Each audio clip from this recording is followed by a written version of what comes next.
اور وفاقی ملازمین بھی ابھی تک احتجاج کر رہے ہیں، سوشل میڈیا پر اپنے حق میں آواز اٹھا رہے ہیں، اور ملازمین کی جو نمائندہ تنظیمیں ہیں جس میں سب سے بڑھ کر جی رحمان علی باجوہ صاحب ہیں، وہ بھی ملازمین کے حوالے سے پوری کوشش کر رہے ہیں کہ ملازمین کو،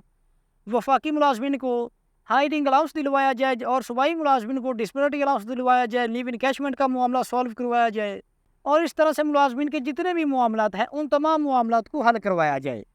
تو ان ساری چیزوں کو دیکھتے ہوئے جناب وزیر خزانہ کا بیان آ گیا ہے کہ ہم نے سرکاری ملازمین کو اس دفعہ جی بڑا تیر مار دیا ہے، ہم نے سرکاری ملازمین کو اس دفعہ بڑا ریلیف دے دیا ہے،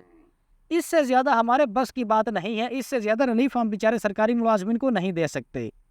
تو یہیں پر اگر دیکھا جائے جو حکومت نے وزیروں مشیروں کی تنخواہوں میں اضافہ کیا ہے، حمزہ 600% بھی تنخواہوں میں اضافہ کم پڑ گیا تھا ہمارے پنجاب اسمبلی کی کابینہ کے لیے۔ دیکھیں منیبہ، یہ میرا موقف نہیں ہے، آپ کے وزراء کہتے رہے ہیں کہ ایک وزیر جو ہے وہ بہت کام کرتا ہے، اچھا، اور اس کی تنخواہ جب تک اس کی محنت کے مقابل نہیں ہوگی وہ خلوص سے کام نہیں کر سکتا۔ جیسا کہ خبر آپ کے سامنے ہے کہ حکومت نے بجٹ سے تقریباً کچھ عرصہ پہلے وزیروں مشیروں کی تنخواہ میں کم از کم 500% اضافہ کیا ہے، اور یہ 500% اضافہ صرف تنخواہ کا اضافہ ہے۔ اس کے علاوہ جو وزیروں مشیروں کی الاؤنسز ہیں وہ الگ ہیں، الاؤنسز کے علاوہ ان کی تنخواہ میں 500% کا اضافہ کیا گیا ہے۔ اور دوسری جانب یہی حکومت ملازمین کو اور عام عوام کو لولی پاپ دے رہی ہے کہ ہم جی کفایت شعاری اپنا رہے ہیں، اور کفایت شعاری کا سب سے پہلے عمل درآمد ہی ہم اپنی اسمبلی سے شروع کر رہے ہیں۔ اور آپ کو پتہ ہی ہوگا کہ جب یہ حکومت نئی آئی تھی تو اس وقت اس طرح کی خبریں کافی زیادہ گردش کر رہی تھی جناب کہ صدر پاکستان نے بھی سیلری لینے سے انکار کر دیا ہے، اور وزیروں مشیروں نے بھی اپنی تنخواہ لینے سے انکار کر دیا ہے، اور کفایت شعاری کا جو پہلا مرحلہ ہے وہ قومی اسمبلی سے ہی شروع کیا جا رہا ہے۔ تو اب آپ کے سامنے ہے کہ یہ خواہ کفایت شعاری ہو رہی ہے کہ وزیروں مشیروں کی تنخواہ میں 500%، 600% اضافہ کرتے ہیں، اور IMF کو بیچ میں نہیں گھسیٹتے، لیکن جب ملازمین کی تنخواہ میں اضافہ کرنا ہوتا ہے تو بیچ میں IMF کو گھسیٹ لاتے ہیں۔ تو اب بات کرتے ہیں وزیر خزانہ کے حالیہ بیان کی، جس میں وزیر خزانہ کا کہنا تھا کہ ان مشکل حالات میں بھی ہم نے سرکاری ملازمین کو 10% ایڈہاک الاؤنس کا اضافہ دیا ہے۔ اس کے علاوہ ہم نے سرکاری ملازمین کو اس دفعہ جو انکم ٹیکس میں کم از کم 50% کا ریلیف دیا ہے۔ تو یہاں پر ملازمین بھی یہی دیکھ رہے ہیں، اور ملازمین بھی اس حوالے سے سراپا احتجاج ہیں کہ سرکاری ملازمین کی تنخواہوں میں حکومت نے 10% اضافہ کیا ہے، اور وزیر خزانہ کا کہنا ہے کہ جی مشکل حالات ہیں، جبکہ آپ کے سامنے ہے کہ بجٹ سے کچھ عرصہ پہلے قومی اسمبلی کے ارکان اسمبلی، اسپیکر قومی اسمبلی کی تنخواہ میں 300% سے لے کر 900% تک اضافہ کیا گیا ہے۔ تو اس کے علاوہ یہاں پر اگر بات کی جائے اس ٹائم پہ جو سرکاری ملازمین کے جینوئن ایشوز ہیں،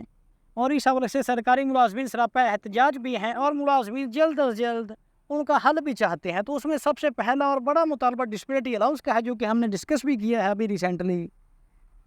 کہ صوبائی ملازمین کو بھی وفاقی طرز پر ڈسپلٹی الاؤنس دیا جائے۔ تو انشاءاللہ تعالیٰ اس حوالے سے خبریں آ رہی ہیں کہ آج نہیں تو کل صوبائی ملازمین کو بھی وفاقی طرز پر ڈسپلٹی الاؤنس جو ہے وہ لازمی ملے گا۔ اس کے علاوہ جو انکم ٹیکس پرانی سلیب بحال ہو چکی ہے پہلے ہی بجٹ میں، اس کے علاوہ جو تیسرا بڑا ملازمین اس ٹائم پہ مطالبہ اٹھا رہے ہیں، لیو انکیشمنٹ پرانے رولز پر بحال، یعنی کہ لیو انکیشمنٹ کے جو نئے نوٹیفیکیشن جاری کیے گئے ہیں اس میں ترامیم کی گئی ہیں، ان کو ختم کر کے پرانے قوانین بحال کیے جائیں۔ اس حوالے سے بھی ملازمین سراپا احتجاج ہیں، اور اس کے علاوہ جو پینشن رولز پرانے بحال کیے جائیں، جو پینشن اصلاحات کی گئی ہیں، پینشن کے قوانین میں امینڈمنٹ کی گئی ہیں، تو اس حوالے سے بھی ملازمین سراپا احتجاج ہے کہ پینشن کے پرانے قوانین کو دوبارہ سے بحال کیا جائے۔ اسی طرح 17A رول کی بحالی کے حوالے سے بھی ملازمین سراپا احتجاج ہیں کہ رول 17A اور پینشن کے پرانے قوانین کو بحال کیا جائے، اور نئے قوانین، نئے نوٹیفیکیشن کو ختم کیا جائے۔ اس کے علاوہ سرکاری ملازمین کے جو اگلے مطالبات ہیں الاؤنسز میں اضافے کے، جس میں medical allowance, conveyance allowance, house rent allowance میں اضافے کا جو مطالبہ ہے،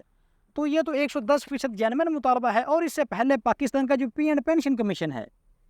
P and pension commission of Pakistan نے بھی اس حوالے سے حکومت کو باور کروایا ہے کہ سرکاری ملازمین کو جو اس ٹائم پہ الاؤنسز مل رہے ہیں وہ انتہائی کم ترین سطح پہ دیے جا رہے ہیں، تو لہٰذا پی اینڈ پینشن کمیشن نے ہی یہ سفارش پیش کی ہے کہ سرکاری ملازمین کے میڈیکل، کنوینس اور ہاؤس رینٹ الاؤنس میں کم از کم 100% اضافہ کیا جائے۔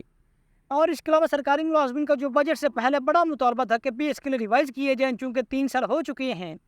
اور ٹائم ہو چکا ہے کہ پی اسکیل کو ریوائز کیا جائے، لیکن اس دفعہ بجٹ میں کافی امید تھی، لیکن آپ کے سامنے ہے کہ اس دفعہ پی اسکیل نہیں ریوائز کیے گئے، تو سرکاری ملازمین کا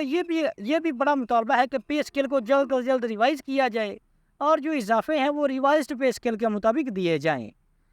تو ناظرین گرامی، یہ تھی ہماری آج کی ویڈیو۔ اگر ویڈیو اچھی لگی ہو تو ویڈیو کو لائک اور چینل کو لازمی سبسکرائب کیجیے گا۔